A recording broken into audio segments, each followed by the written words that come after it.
In a rare moment of transparency, Tyler Joseph from the band 21 Pilots welcomed us into his home recording studio in Columbus, Ohio, where he's been meticulously recording the band's brand new album, their fifth forthcoming, which is called Trench. If you've heard any of the songs that 21 Pilots have subsequently released off this album, you know it is lined up to become one of the biggest albums going forward in the foreseeable future. Fans are ready to go, lined up and hungry for information, and right here at Beats One Apple Music, we're about to give it to you. This is the first time that anyone from 21 Pilots has gone on the record to truly discuss the inspiration behind the new album Trench and what you can expect from the band, the journey to making it, and what the result has become. For the foreseeable future, right here at Beats One Apple Music, all eyes, all ears on 21 Pilots, right here, Beast One.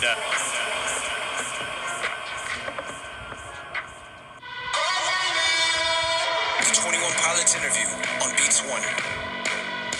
This is the Batcave.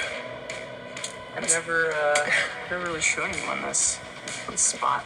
Thanks for having us. Thanks for welcoming in. It's good to see you. Yeah, thanks for coming all the way to my place. Being out here, I realized, like, wow, isolation plays such a big part in your creative spirit, right? Yeah, the isolation helps when creating something. I think that people would assume that the pressure of, making it another record to follow, kind of something that was considered a big moment for us in our career, would be the pressure, when really it's the tiny comments that I think about.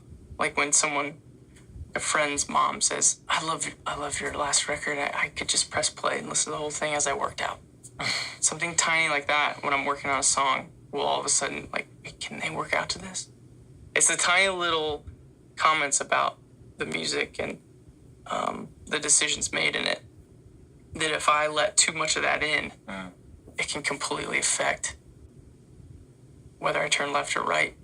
Well, look, it's really great to be here, man, in your studio, in your space where this new album has been made. And I know that this is a particularly intense moment for us to catch up, because normally what happens is, I catch up and then I was like yourself, after a few weeks of decompression, the album's done. Yeah. But I sort of snuck up on you and did this deliberately, because when I heard the music, the idea of coming here and seeing you the day the album sort of got done, that seed was planted, because I realized that you had gone so deep in on the ideas, the concepts, and the entire complete thought of this album, and I wanted to get you at its most raw.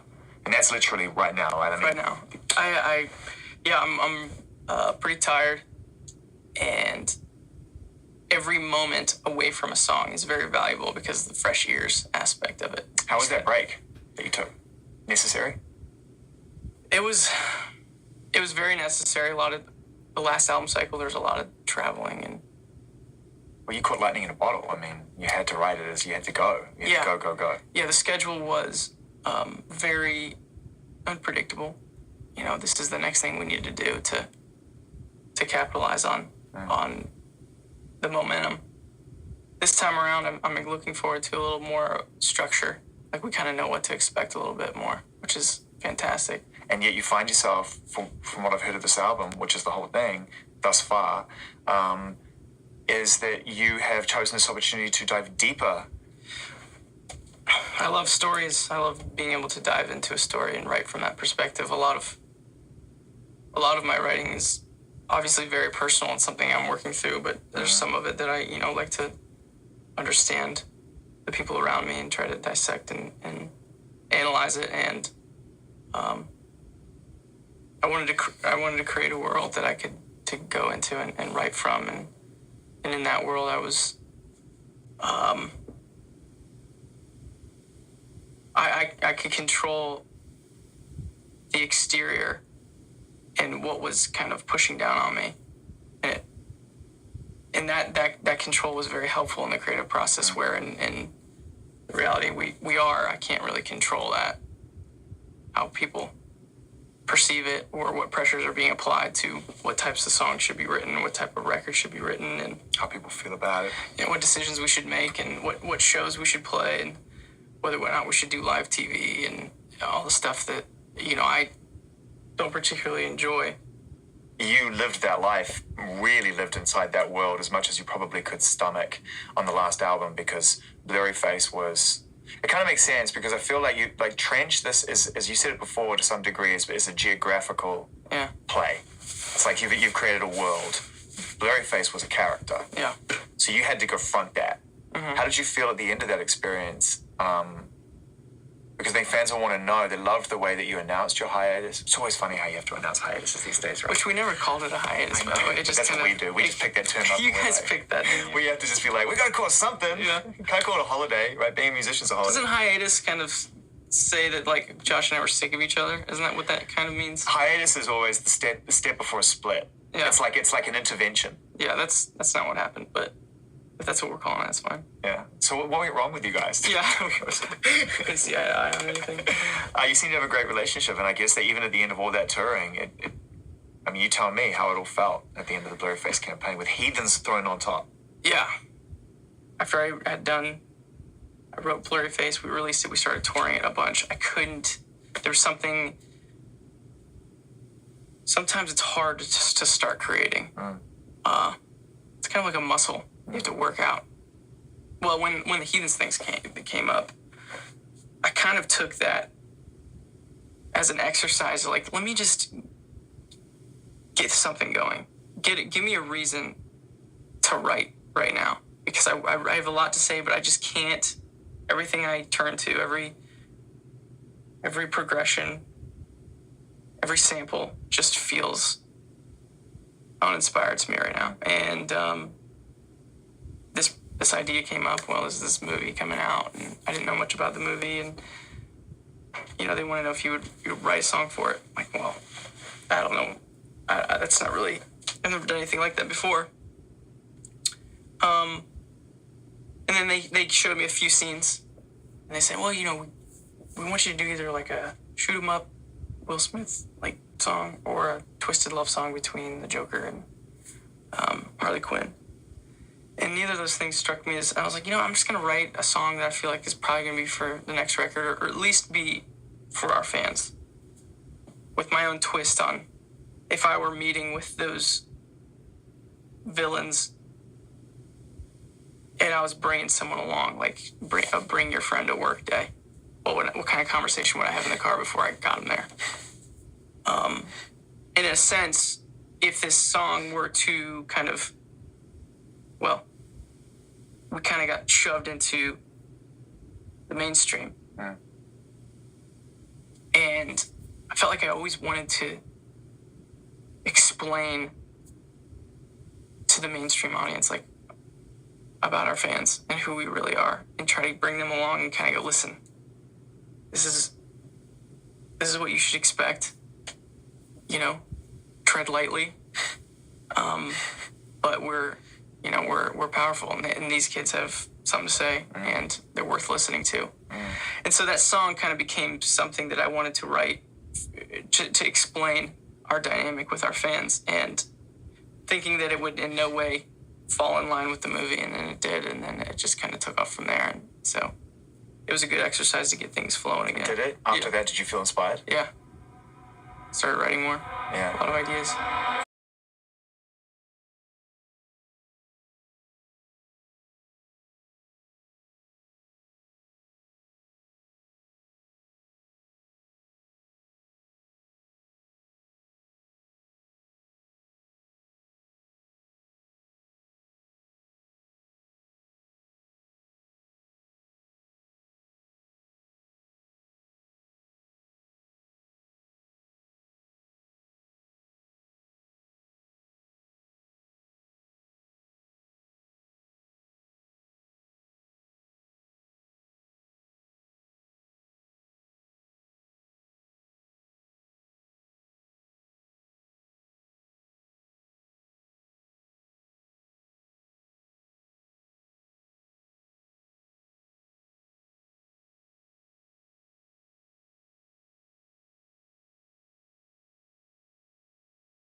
21 Pilots interview on Beats One. Strange hit. Yeah, no, the chorus was initially, the chorus melody was the verse melody. Because I just didn't feel like it was moving around the changes like it should. And I remember I showed Josh and a couple other guys on the road when I was just demoing it on my laptop, and all I had was the verse and like just the beat and the vibe. I was like, I gotta find a chorus. And a few minutes after I'd showed them, we're getting ready for the show, and I hear someone, I still don't know who it was. It was one of the 4 or 5 guys that I was kind of just showing stuff to. They whistled the melody of what I thought was the verse down the hall as I was getting ready. And that's when it was like, that's the chorus. All my friends are heathens, take it slow.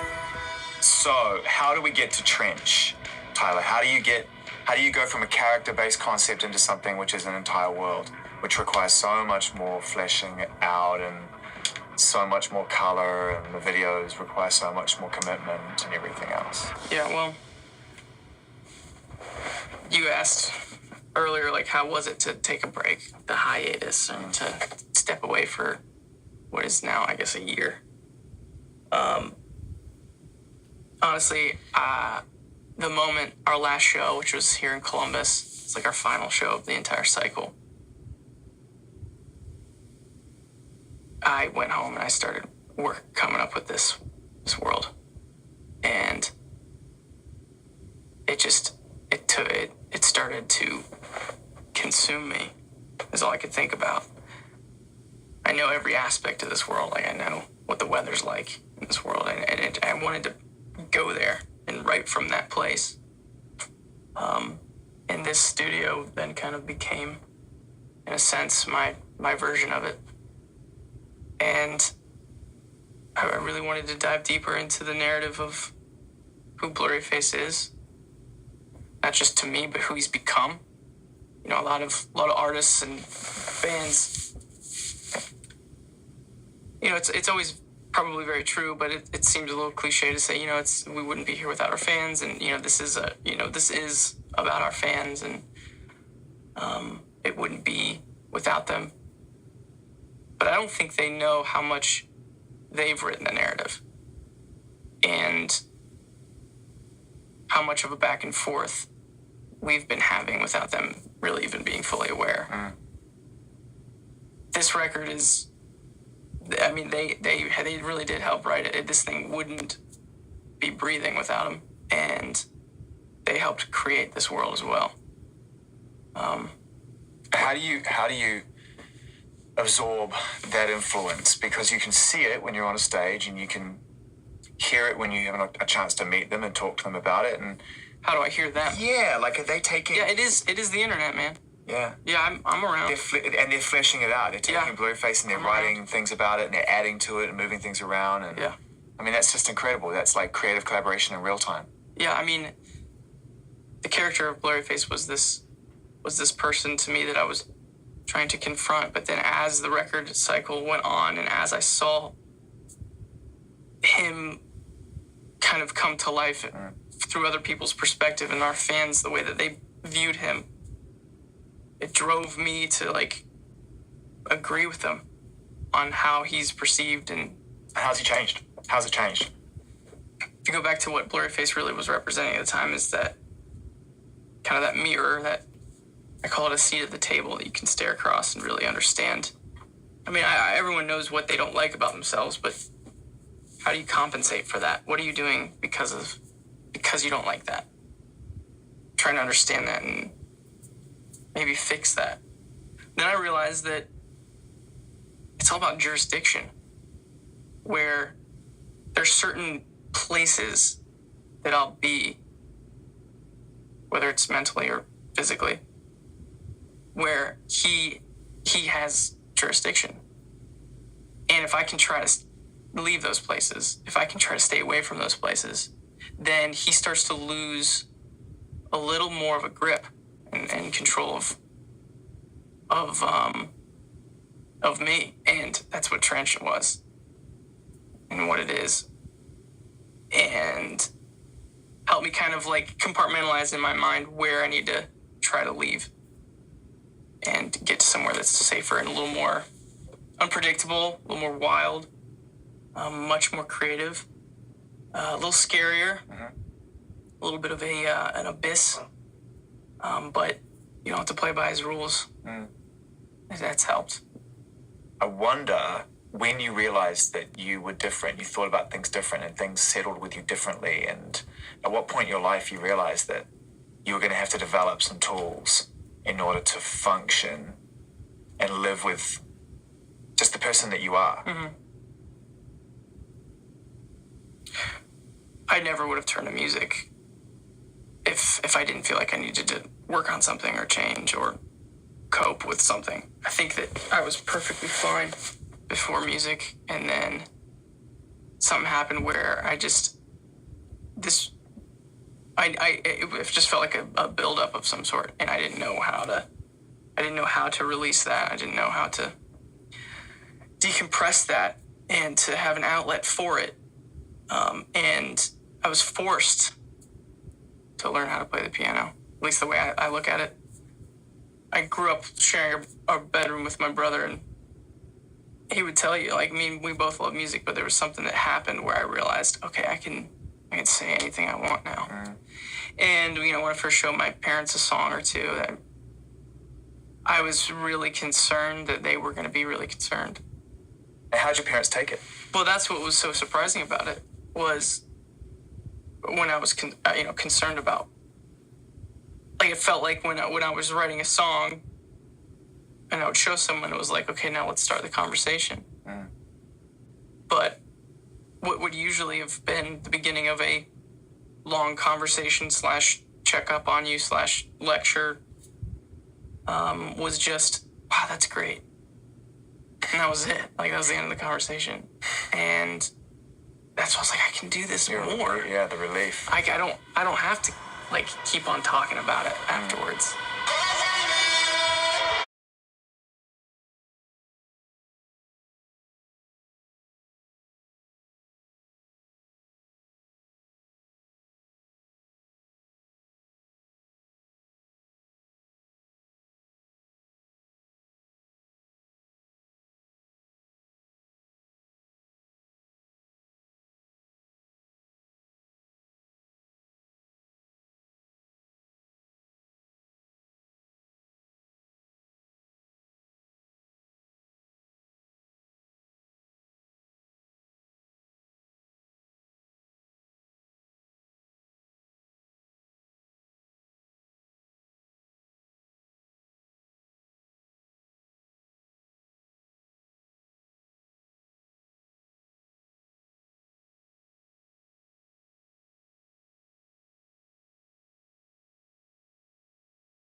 role did your faith play when you were growing up and trying to kind of be the person that you grew up being, and also growing into being a young adult and wanting to be an artist and wanting that freedom, that flexibility to touch on subjects because you got to get it out of your system, right?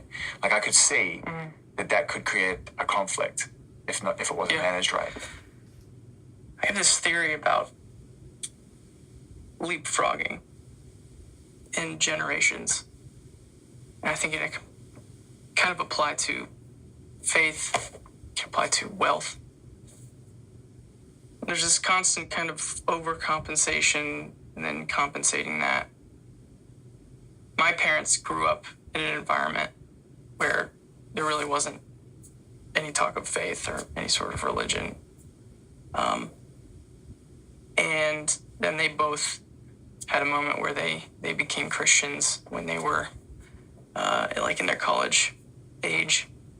And so when they got married and wanted to raise kids, they were like, we want to raise a family that has faith and believes in God and instilled that. And what I believe about God and my faith I would say is very different from them. But I think it's a lesson in knowing that what I believe is different from everyone. Even my mom and my dad, people who formed me, they should, in theory, have the closest version of it, but it's so different, even that. And I think it's actually made my faith stronger in the version that I believe and I hold on to. And this music I'm trying to create and trying to answer those questions. I'm throwing those questions out that I felt like weren't supposed to be asked. But when I ask it in a song, my parents just say, that's great. And that was such a big moment for me. And so, my faith is constantly playing a part in the music that I write. As I said at the very beginning of our conversation, you're so tucked away in here. I can see why you would just continue to work and create, because it's a very protected place. And I mean, it feels literally like we're 5 stories underground. Yeah, bomb shelter. Yeah, it does. And I wonder what it's like when you pop your head up above ground for you. What life's like. Let's talk about the popping the head out of the ground, because that's actually a phrase Josh and I have used to kind of describe the part of our career that we just don't remember. Yeah.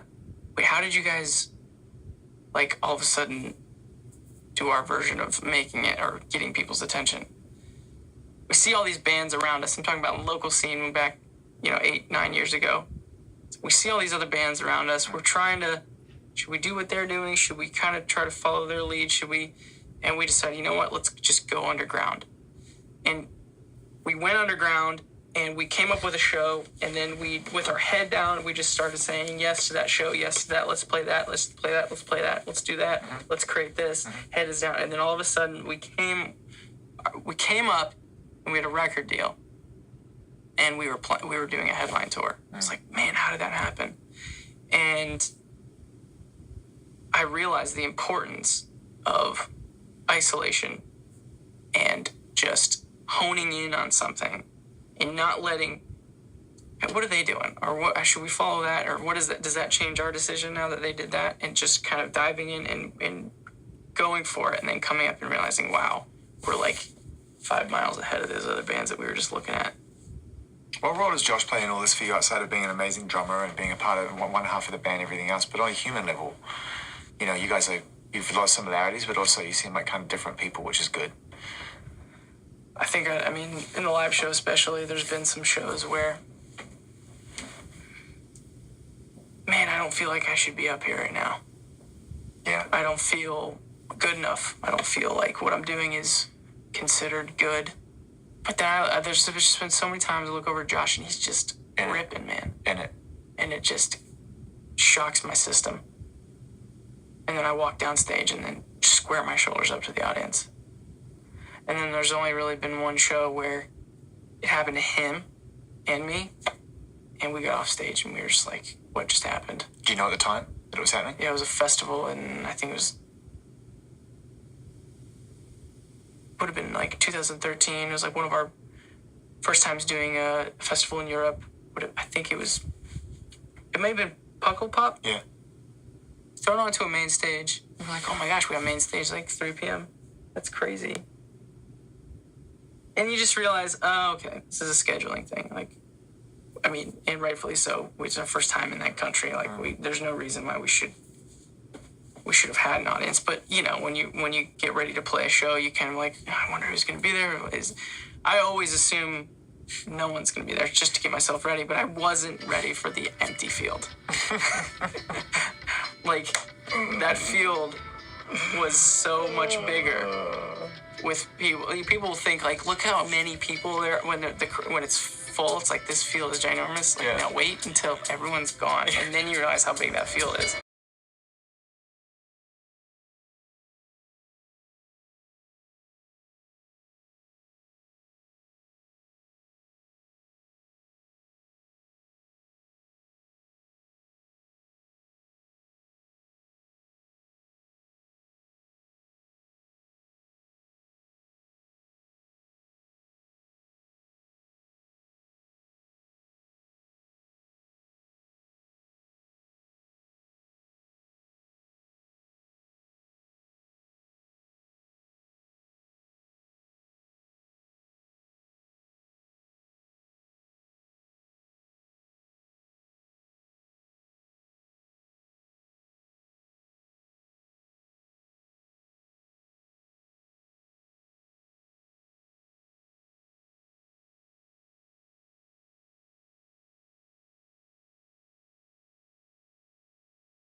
The 21 Pilots interview on Beats One. It must be interesting finishing the record and watching people get it right or get it wrong in real time. Are you even reading what people are saying? That they are also building the world. Like I said, we're very not to come off as like being on that stalker level, but I do watch them and I see how. And I don't watch everyone though. I watch the ones that really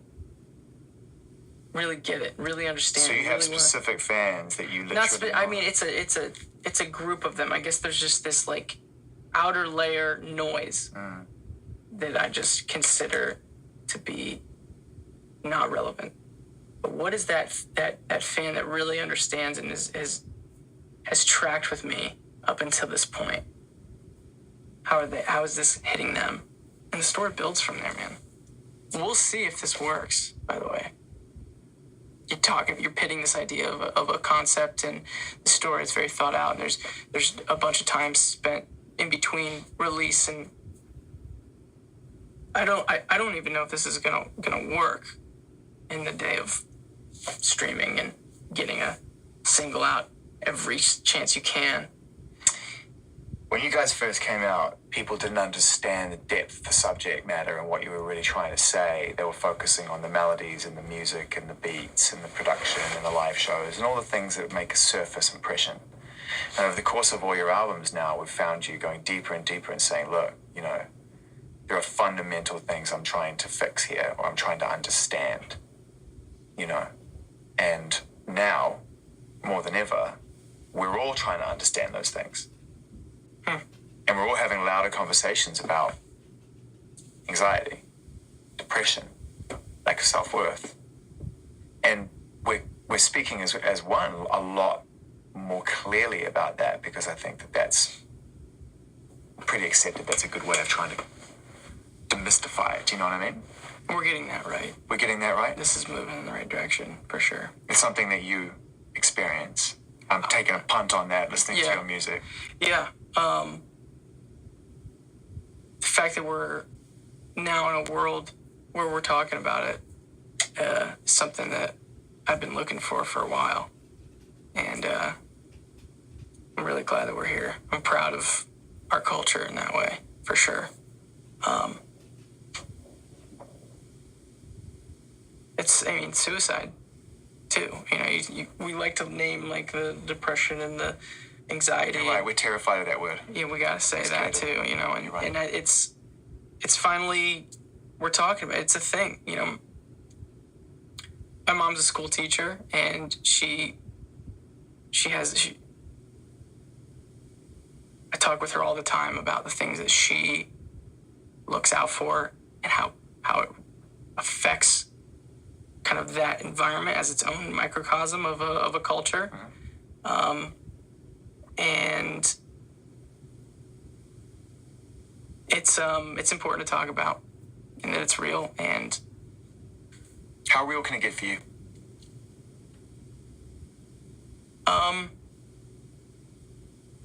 I've always been pretty good at compartmentalizing.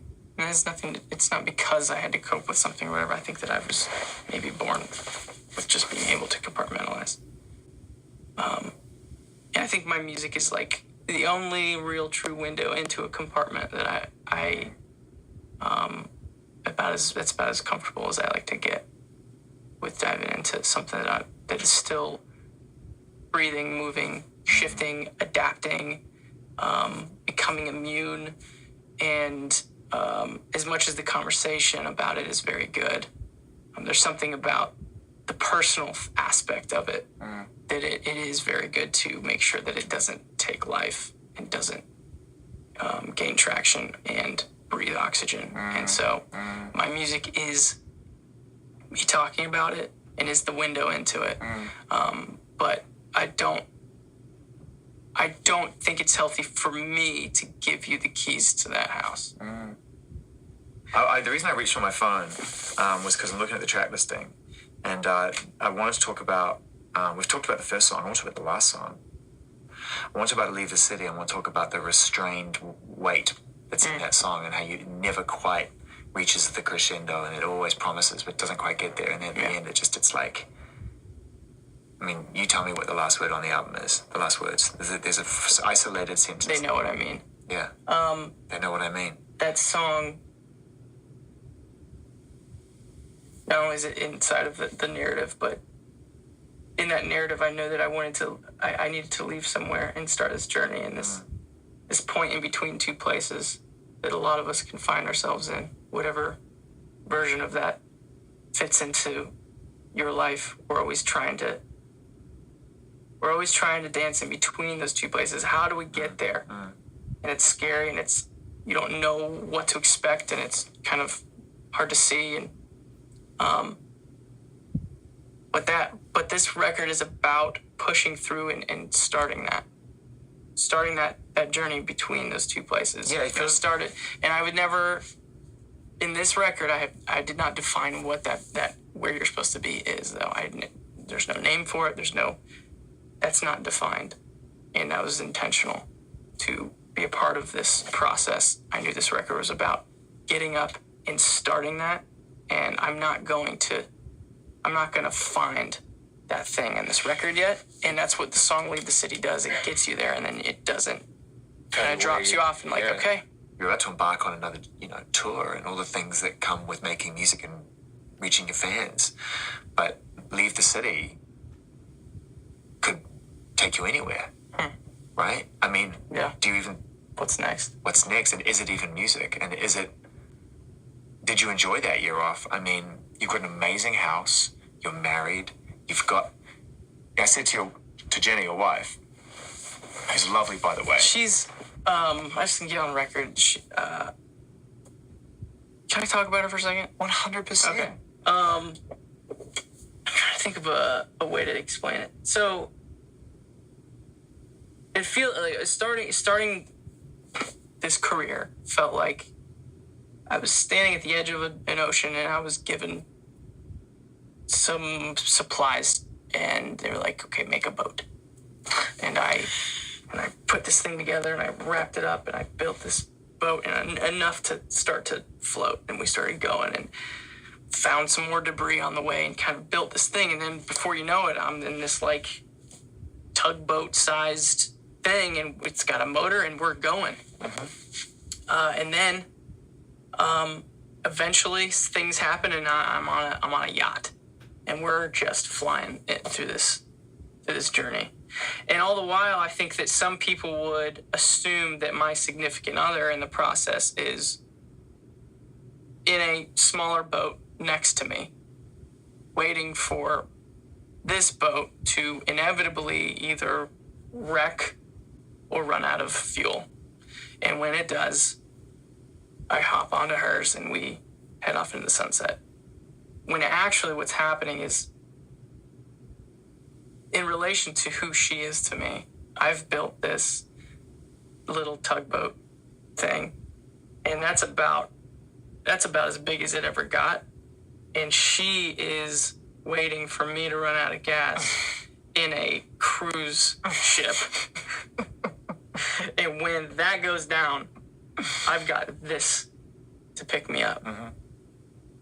It's just a really weird way of saying that she's the best thing I've accomplished.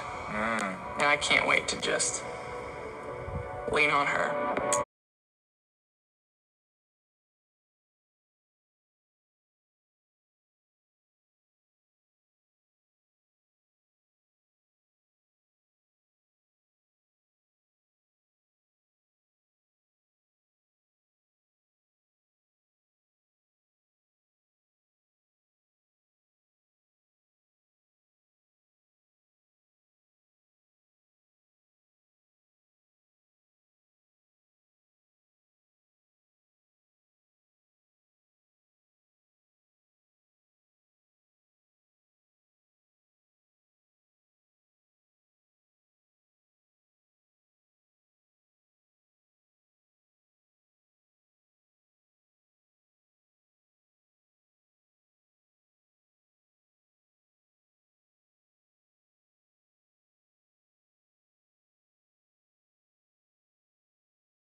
21 Pilots interview. Beats 1. You have this life. You have this other boat. Yeah. And yet you choose to stay on the tugboat, man.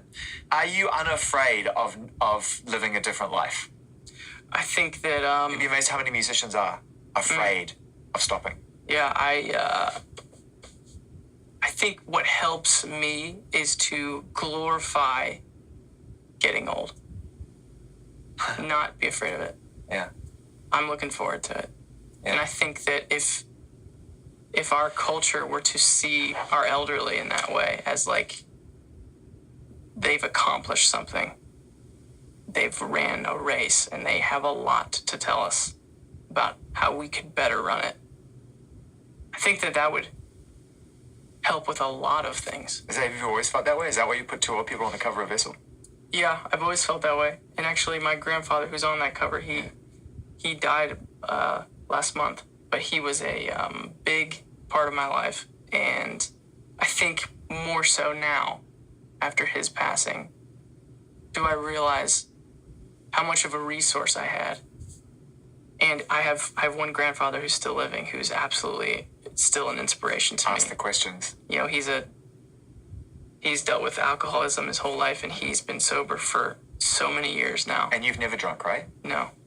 Yeah, and being on the road and all that stuff, never felt the pull to it, just doesn't I've had, you want to ask me about my first alcoholic beverage? 100%. It was an expired Bud Light. And I was like, probably 13. That's it? And it was terrible. Oh, dude. And, in a way, I think it's a blessing. It's a blessing. Yeah. I'm fine with that. I had to chase it with Gatorade. It was awful. I'm excited, man. Nope. Told you it's a slanted table. Why do you think I have all these gigantic mouse pads over here? Dude, this is the most pristine and clean, amazing, like... I gotta be honest with you. Don't tell me you cleaned it for us. Jenna dusted this before you guys came. Have you been literally sitting in here in your pants, like in your boxer shorts, literally just stinking up the joint? It's... Did you grow a beard? Yeah. You did grow a beard? I did. I shaved last night.